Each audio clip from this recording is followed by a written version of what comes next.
Je souhaitais que chaque Africain prenne conscience que nous devrons reprendre nos racines, les enfoncer plus loin sous terre, avec nos langues, nos cultures, notre éducation, etc., etc., nos croyances, à nous. C'est la raison pour laquelle je travaille depuis pour cette restauration de la dignité africaine.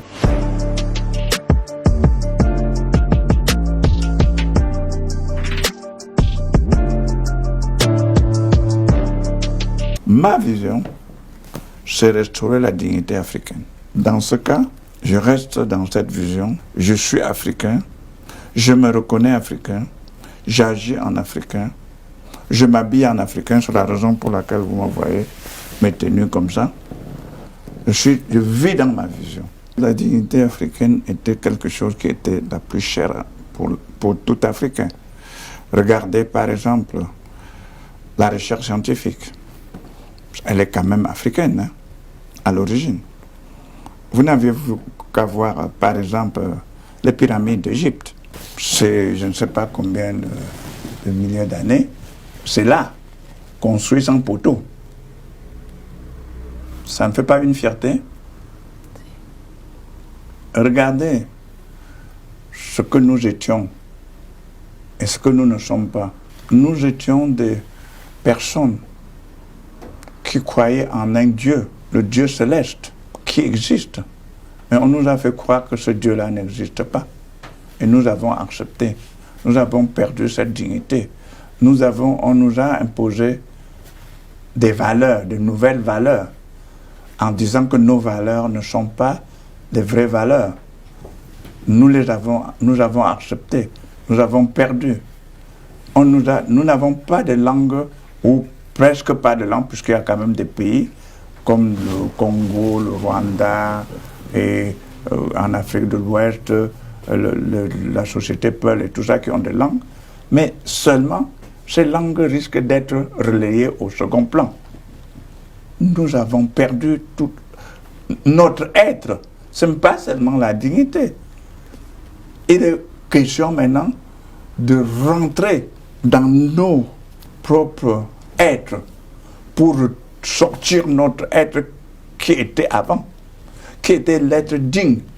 Et je dois vous assurer, quelqu'un qui perd sa langue, qui perd sa coutume, ses valeurs ancestrales, est un arbre planté au désert qui ne peut que s'assécher et tomber. Et c'est ça ce que nous sommes.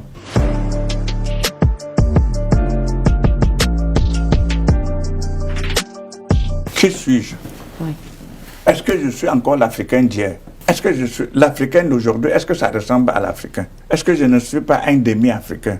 Ou un Africain qui a changé, ou un Européen qui a changé de couleur? Il faut commencer par là.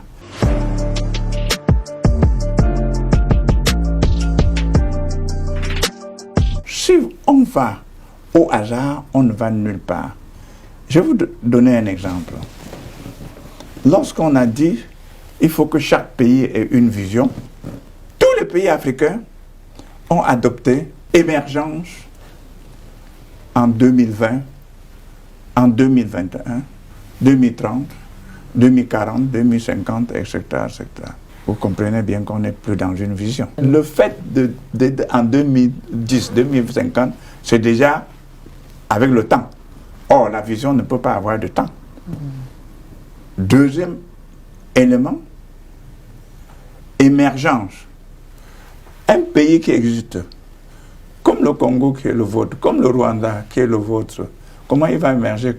Émerger, c'est sortir du sol, non? Ça veut dire qu'il était dans le sol ou quoi? Donc, tu sais, nos dirigeants prennent toutes ces questions sans se poser de vraies questions. Est-ce que l'émergence là correspond assez bien?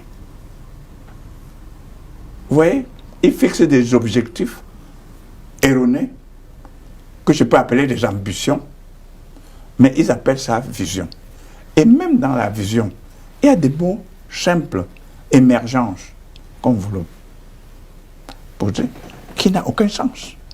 On ne peut pas dire que quelque chose qui existe émerge, à moins de se dire ça émerge par rapport à quelque chose. C'est-à-dire qu'il y avait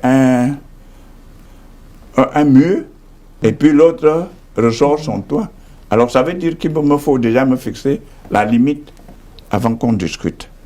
Donc vous voyez, donc pour conclure, enfin, pour fixer les idées sur ce point, aucun pays africain, à ma connaissance à la date d'aujourd'hui, n'a de vision, raison pour laquelle elle ne peut pas se développer.